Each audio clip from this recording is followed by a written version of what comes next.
When you think about businesses that are selling through the roof, Allbirds or Skims, sure, you think about a great product, a cool brand, and brilliant marketing. But an often overlooked secret is actually the businesses behind the business, making selling, and for the shoppers buying, simple. For millions of businesses, that business is Shopify. Nobody does selling better than Shopify, home of the #1 checkout on the planet. And the not-so-secret secret, with Shop Pay, that boosts conversions up to 50%, meaning way less carts going abandoned and way more sales going. So if you're into growing your business, your commerce platform better be ready to sell wherever your customers are scrolling or strolling on the web, in your store, in their feed, and everywhere in between. Businesses that sell more sell on Shopify.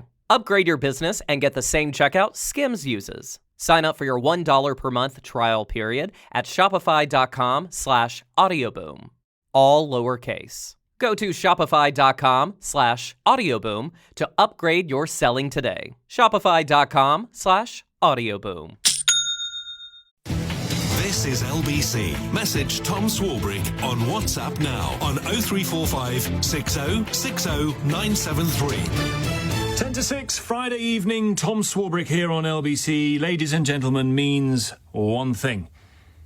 It just never stops, does it? In the wrestling ring that is the Trump White House. Ringside as the spittle and blood rains down is Simon Marks and his American Week. Tom, we watched the story of two prime ministers play out in Washington this week. One irritated with Donald Trump, but trying oh so hard not to show it. The other willingly offering the American president a lifeline at their mutual hour of need. But we'll get to Sir Keir Starmer and that trade deal in a moment. As you know from real estate, there are some places that are never for sale. That's true. We're sitting in one right now, Buckingham Palace that you visited as well. That's true. And having met with the owners of Canada over the course of the campaign last several months, it's not for sale, won't be for sale ever. Canadian Prime Minister Mark Carney laying it on the line in that nice Canadian way of his. But watching the body language of the Prime Minister and his delegation on Tuesday, they had irritation etched on their faces as Donald Trump put Mr. Carney through a 35-minute impromptu press conference before their private meeting even got underway. Canada is stepping up the military, but never say never. Never say never. Mr. Carney was not only saying never verbally, he was also saying it with his eyes and his facial expressions when President Trump advanced the entirely false argument that America doesn't do much business with Canada and can manage perfectly well without its supplies. The Prime Minister, knowing that the bilateral trading relationship is in fact the second largest in the world, looked confused and turned his head in silent disagreement. We don't do much business with Canada from our standpoint. They do a lot of business with us. You know, we have great things, great product. The kind of product we sell, nobody else can sell. Let's just pause to read the list of American states where the lights would go out and businesses would go dark if Canada ever chose to cut electricity supplies. New York, Michigan, Minnesota, Vermont and Maine. I'm looking at you while you go and dig out the candles. Good afternoon, Prime Minister Toronto McCharles, Toronto Star. I was watching your face through the meeting in the Oval Office, and I wondered what was going through your mind when the President talked about erasing the artificial border. Mark Carney addressing reporters at the Canadian Embassy after lunch at the White House wrapped up. Thank you for your question. I'm glad that you couldn't tell what was going through my mind. The reporter assured him that we could all tell exactly what was going through his mind, and Mr. Carney disclosed that in their private talks he explicitly demanded that President Trump knock it off with the 51st state nonsense. I said it's not useful for him to keep repeating the idea, Mr. Carney told reporters, speaking in French, but it sounds just as sensible in English and equally certain to be disregarded by the US president. Canada's leader flew home with no alleviation of American tariffs, but an agreement to keep talking. President Trump, during their meeting, told reporters that some other kind of news was brewing. We're going to have a very, very big announcement to make, like as big as it gets, and I won't tell you on what, but it's very positive. As big as it gets. Could it be a breakthrough in the Middle East ahead of his visit next week to Saudi Arabia, Qatar and the UAE? Maybe an agreement to get desperately needed humanitarian aid into Gaza. Peace in Ukraine, perhaps, or at least a ceasefire. Reporters scratched their heads, little wondering that it would turn out to be a limited agreement on some areas of trade with the UK. Thank you, Mr. President, Donald. And this is a really fantastic, historic day in which we can announce this deal between our two great countries. Sir Keir Starmer bigging it up on President Trump's speakerphone in the Oval Office, announcing that the US had agreed to drop tariffs on steel and aluminium from the UK, would lower tariffs on 100,000 British-made cars entering America, and in return, the US would secure tariff-free access to the UK's market for American ethanol, beef, and various unspecified agricultural products. The president was fulsome in his praise of the Prime Minister, but Commerce Secretary Howard Lutnick may have said the quiet stuff out loud.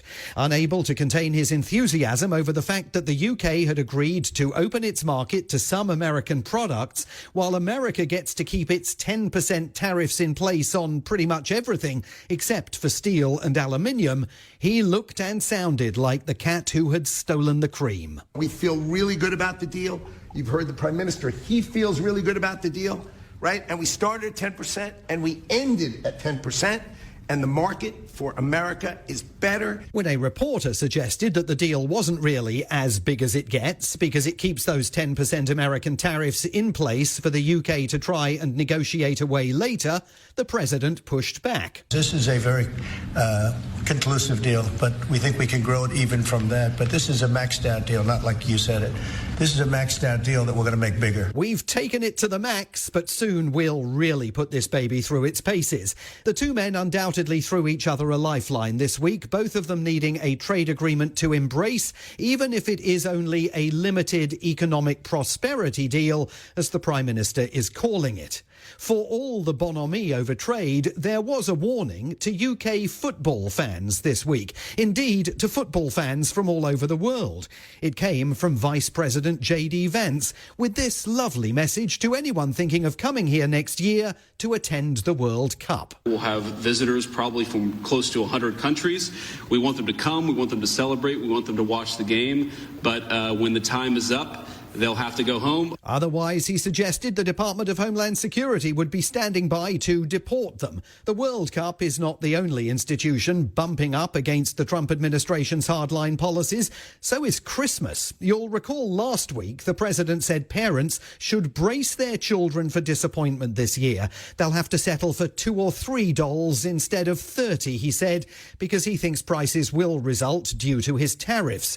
So this week on Fox News, Treasury Secretary Scott Bessent offered some advice to parents on how to break the news to the little ones. I would tell that young girl that you and your family, thanks to President Trump, can now be confident again that you will have a better life than your parents. Yeah, that's definitely going to work. To educate the kids further, perhaps parents could show them Mr. Bessent's appearance this week on Capitol Hill, where Congressman Mark Pocan, a Democrat from Wisconsin, floored him with this bouncer. The question is very simply, who pays tariffs, Mr. Chairman? I'd like him to answer that question. Congressman, if the exporters, they dislike tariffs so much, why wouldn't they, if I think what you're trying to get me to say... Did you remember the question? I'm not sure you did. Who pays tariffs? It's a very complicated question. Except it isn't, which is why the kids can't have all the dolls. Donald Trump threw more chaff at all of us this week, suddenly proposing to tariff foreign films at 100%, arguing the movie industry outside America is a national security threat to America. No one has any idea how, in a digital world, any of that works. He also said he wants to reopen Alcatraz. Alcatraz. The Rock. No one has ever escaped from this prison. Lionized in films, including that Clint Eastwood classic from 1979, the prison is now a museum, one of America's most popular. It hasn't housed an inmate since 1963, when it was deemed too costly and insufficiently humane to continue operating. It represents something very strong, very powerful in terms of law and order. Alcatraz is, I would say, the ultimate. Now, let's be clear. He knows the idea is a non-starter. Can't happen, won't happen, not a prayer that it's going to happen. So why would he even suggest it? Well, last weekend, he wanted to create a diversion because he knew the New York Times was about to publish a front-page investigation about the business deals that Trump's 2 adult sons are securing as they trade off their father's name and power in Saudi Arabia, Qatar and the UAE, the 3 countries he just happens to be visiting next week. Also, that CBS was about to report that the Trump family's net worth has grown by $2.9 billion since January, thanks to a cryptocurrency investment, a project that CNBC reported this week has led 764,000 other people to lose gobloads of money. And I'll bet my last dollar that far more Americans have heard about the Alcatraz caper than the crypto caper. Diversion. It always works, except when you put yourself out there as the next pope. The president's wizard wheeze to depict himself via an AI-created image as the pontiff outraged Catholics all over America, a situation he then compounded by suggesting they should develop a better sense of humour. You mean they can't take a joke? You don't mean the Catholics, you mean the fake news media. Not the Catholics loved it. I had nothing to do with it. Somebody made up a picture of me dressed like the Pope. That's not me that did it. It might not be him that did it, but he put it out on his social media account and the White House then reposted it. Well, in Rome yesterday, the church had the last laugh. La pace sia con tutti voi. Pope Leo XIV emerged on the famous balcony of St. Peter's Basilica, the 267th leader of the Catholic Church and the first American pontiff. President Trump said the election of Chicago-born Robert Prevost was a great honour for America, and he looks forward to their first meeting. It should be interesting, given that when he was a cardinal, the Pope appears to have used an account on X that reposted articles very critical of both President Trump and Vice President Vance. And we don't even know yet, Tom, what he thought of the president's efforts at papal cosplay. From Washington, D.C., Simon Marks, American Week.